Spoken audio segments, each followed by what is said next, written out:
Sir, ഉത്തർപ്രദേശിലെ പ്രയാഗ്രാജ് മഹാകുംഭമേള നടക്കുന്നു. ലോകത്ത് തന്നെ അത്ഭുതം എന്ന് പറയാം. 45 കോടിയോളം ആളുകൾ വരുമ്പോൾ അവരെ നിയന്ത്രിക്കാൻ ആർട്ടിഫിഷ്യൽ ഇൻ്റലിജൻസ് ഉൾപ്പെടെയുള്ള സംവിധാനങ്ങളാണ് യോഗി സർക്കാർ ഏർപ്പെടുത്തിയത്. ശരിക്കും അദ്ദേഹത്തിൻ്റെ ഒരു ഇടപെടൽ വളരെ പ്രശംസനീയമല്ലേ? അതായത് ഈ ഗോരഖ്നാഥ് മഠത്തിൻ്റെ അധിപതിയാണ് അദ്ദേഹം. ഈ 20 വയസ്സ് ആ സമയത്തൊക്കെ ആ ആശ്രമം എങ്ങനെ നടക്കുന്നു എന്നുള്ളതിനെ പറ്റിയൊക്കെ ഉള്ള ധാരണയാണ് യോഗിക്ക് സത്യത്തിൽ ഉണ്ടാവുക. പക്ഷേ ഈ കുംഭമേള കഴിഞ്ഞ കുറച്ച് വർഷങ്ങളായിട്ട് അദ്ദേഹം മുഖ്യമന്ത്രിയാണ്, ഭരണത്തിലുണ്ട് അദ്ദേഹം. അതിന് മുമ്പ് MP ആണ്.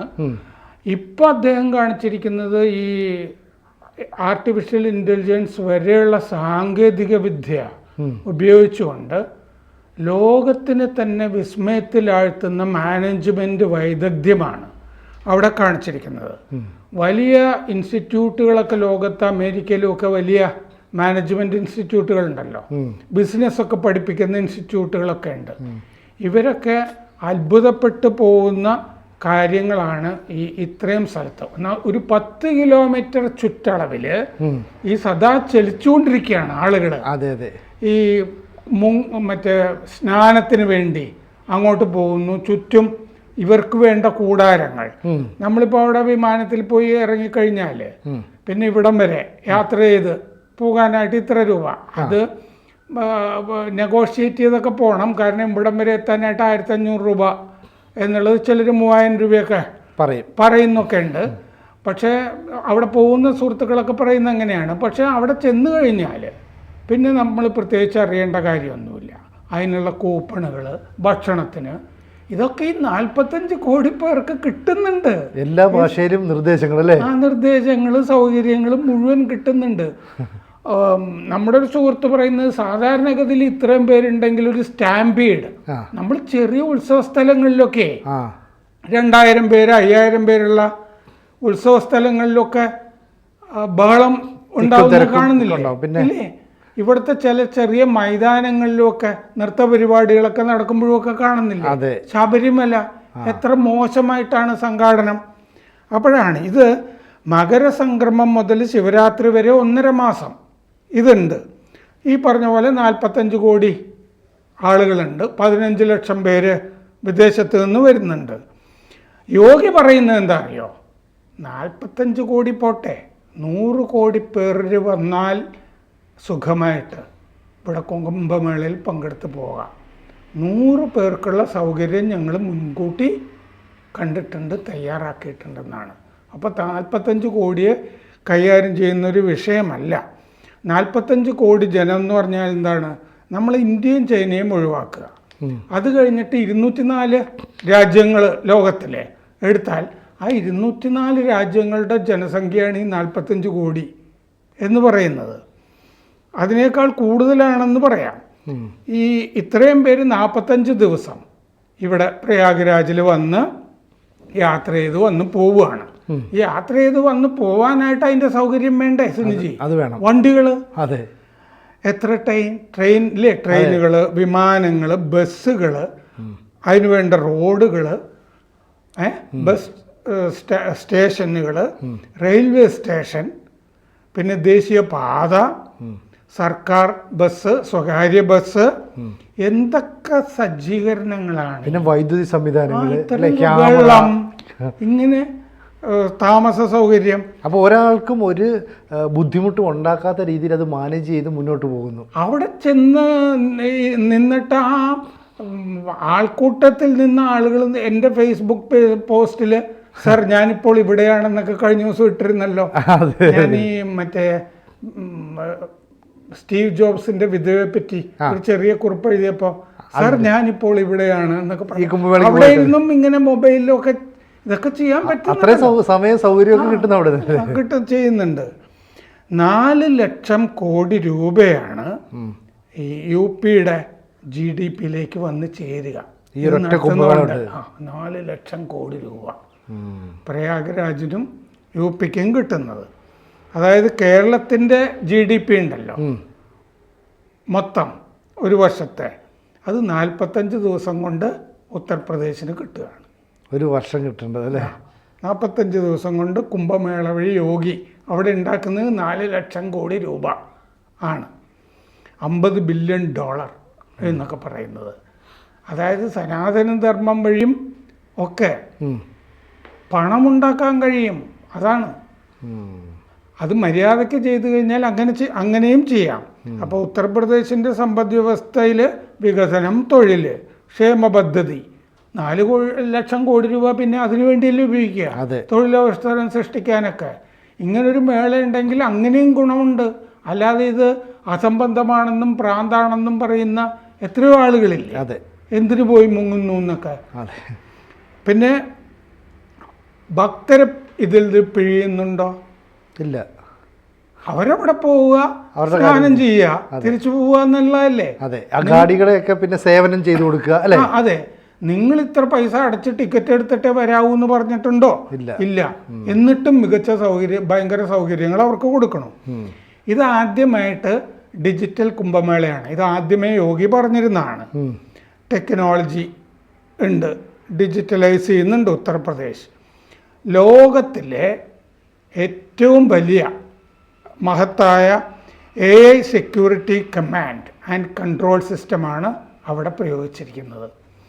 അത് വെച്ചിട്ടാണ് ഇപ്പോൾ നമുക്ക് അവിടെ പോയാൽ എന്തെങ്കിലും സാധനങ്ങൾ കളഞ്ഞു പോകാമല്ലോ. അതെ. പക്ഷേ അവിടെ AI aided lost and found centre അവിടെ സ്ഥാപിച്ചിട്ടുണ്ട്. കളഞ്ഞു പോയി കഴിഞ്ഞാൽ കണ്ടെത്തി തിരിച്ചു കൊടുക്കാനുള്ള. ഇങ്ങനെ പ്രത്യേകിച്ച് ഒരു സാധനവും കളഞ്ഞു പോകുന്നില്ല എന്നുള്ളതാണ് അനുഭവമായിട്ട് ആളുകൾ പറയുന്നത്. ആളുകളെ കാണാതെ പോകുന്നില്ല.